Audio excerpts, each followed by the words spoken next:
Okay, today we're going to talk about interviews. The interview is a very important part of being a journalist. As far as I'm concerned, interviews have three parts. There's the preview, the interview, and the post view. If you do all three parts, you can have a great story. If you don't do all three parts, you're not going to have a great story. So the three parts are the preview, the interview, and the post view. The preview is where you research, set up, plan your interview, and come up with questions. The interview is when you actually sit down with a person and talk. And you could have more than one interview with a person. It doesn't have to be just one interview.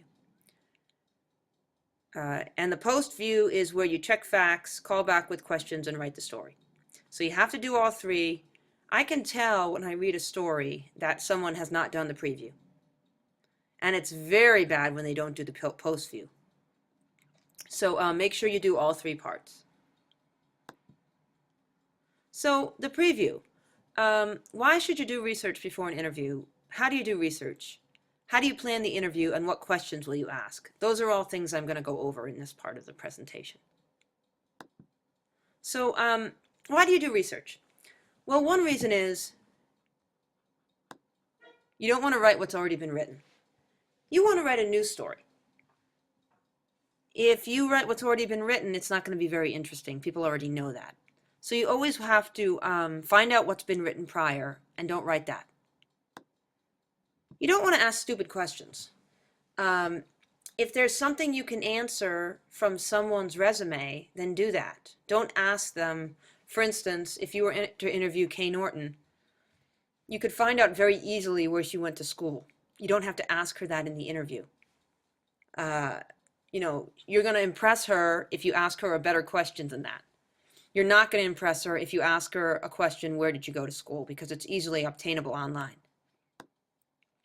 You don't want to waste a person's time.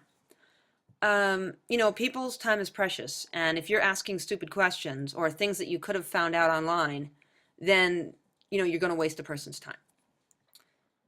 And then lastly, you don't want to waste your time. Your time is precious as well. So, use your time wisely. If you do your research, you won't waste your time. So how do you do research? The first way to do research is to get a resume or a vita. A vita is a resume for people who are academics, like professors.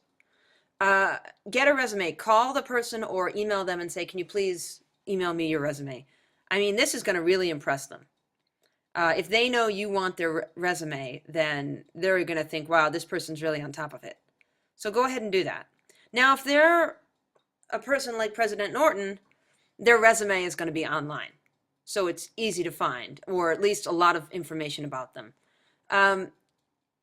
If it's online, you can get that. But for instance, a lot of academics have their resumes online. But it's always good to ask for the resume via email because it really impresses the person. So one of the best things you can do to do research before an interview is talk to people. Talk to people. To colleagues, family, and friends. Colleagues are great because, you can find out little things like, for instance, what do they eat for lunch? Or, is there some ritual that they do every day at the office? Some interesting things like that. Family and friends will be able to offer great stories about the person. And stories are a big part of an article. It's not just quotes, but stories that you tell about the person can really help tell the story. And then lastly, there's clips. Clips means stories that have been written about the person already. So you can find those online. In a lot of cases, you can find stories about someone online. But not every story is online. Like, for instance, if you wanted to find out what stories had been written about President Norton at the Greeley Tribune, you could go to their archive, their online archive. But, sometimes that costs money, and sometimes, it's not, everything is not online. Everything is not online. The morgue is the library of a newspaper. So if you work in a newspaper, they probably have a morgue where they keep old stories. like before there was the internet. That's where they kept stuff. So you can check that. And they might have a file on all the people. Like, for instance, there could be a file on UNC's president.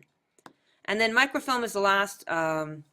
You can go to the library and look at the microfilm. The Greeley Tribune is online. Microfilm is over there. So if something wasn't online, if it was before online, and not everything is online, remember, you can go and look at the microfilm. You can find it. The librarian can help you find it. And so that's a great way to look at old newspapers. You can get the Denver Post and the Rocky Mountain News and the New York Times. So it's a great thing that they have over at the library. So do your research. Do your research so that you don't ask dumb questions and so that you don't waste people's time.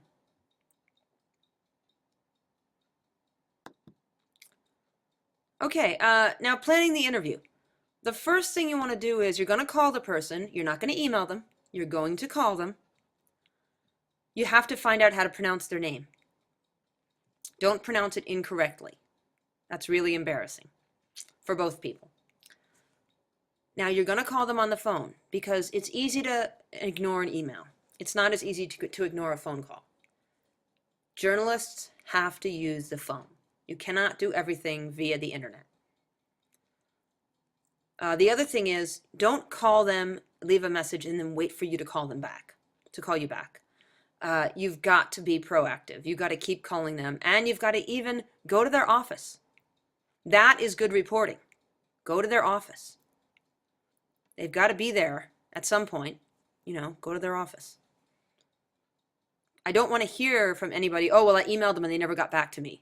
That is not the excuse that I want. That is not a good excuse.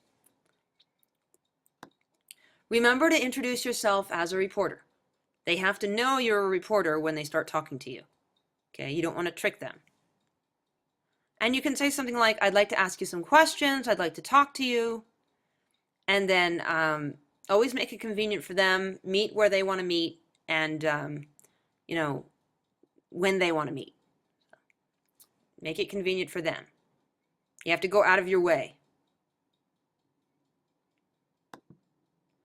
Now, some things just to remember. Don't lie to get an interview. Don't tell them you're working for a newspaper if you're not. You can tell them you're doing something for a class. That's fine. But if you're not working for a newspaper, don't tell them you are. That's lying. Okay, it's unethical to lie to get an interview. Okay, and don't lie because you'll fail.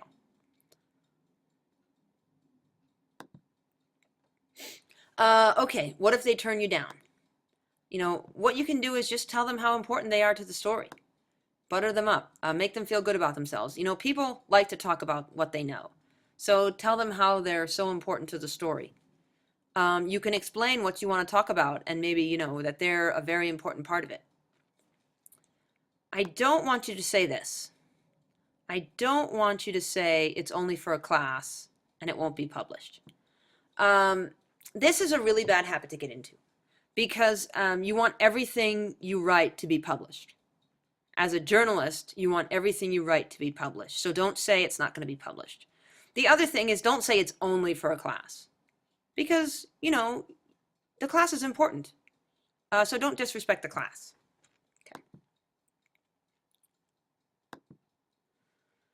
Okay, this is very important. I don't want you to do online interviews. No email interviews. No online interviews.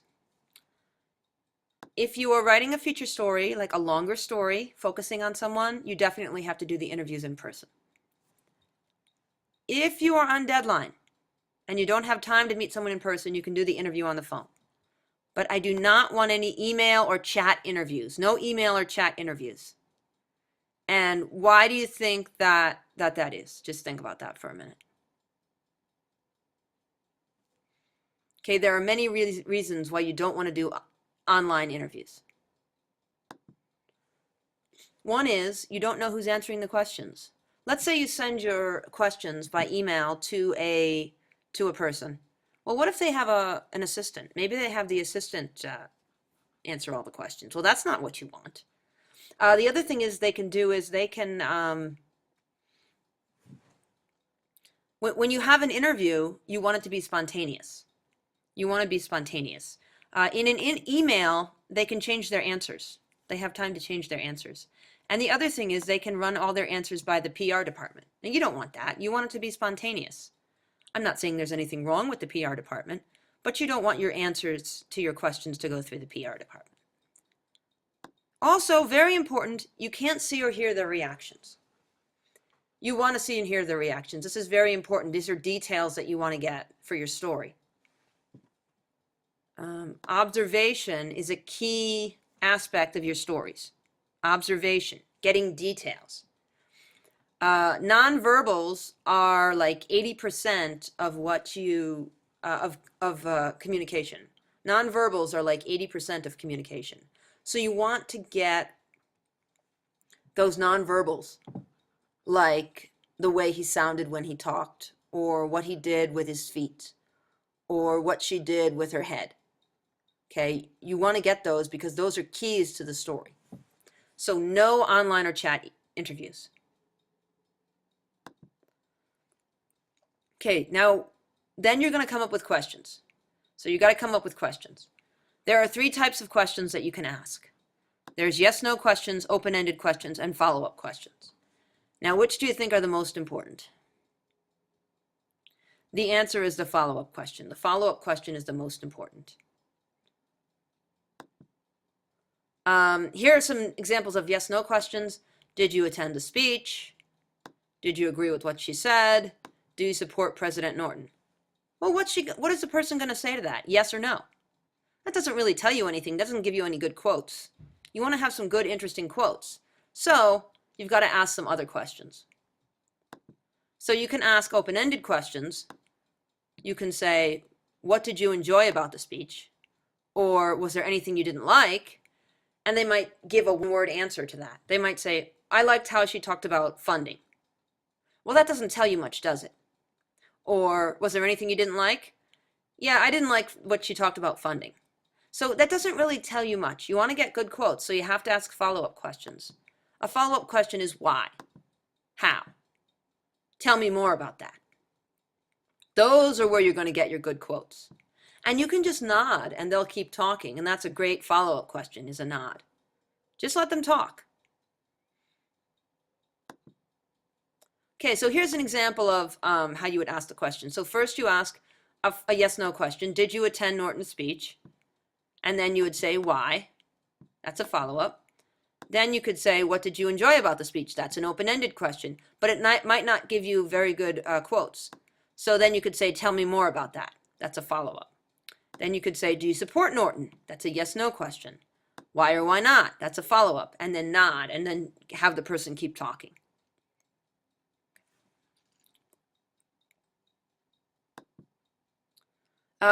Here's something not to ask. You don't want to ask what's called leading questions. You don't want to put words in people's mouths. So don't try to get them to say something that you want them to say. For instance, I had a colleague who always used to ask somebody, he was a soccer reporter, and he would ask, Coach, is she the best soccer player you've ever seen? Well, that's putting words in someone's mouth, okay? That question doesn't elicit a good quote either, because it's just a yes/no question. So let's see how we can ask that question better. We could say, how does he compare to other players you've coached?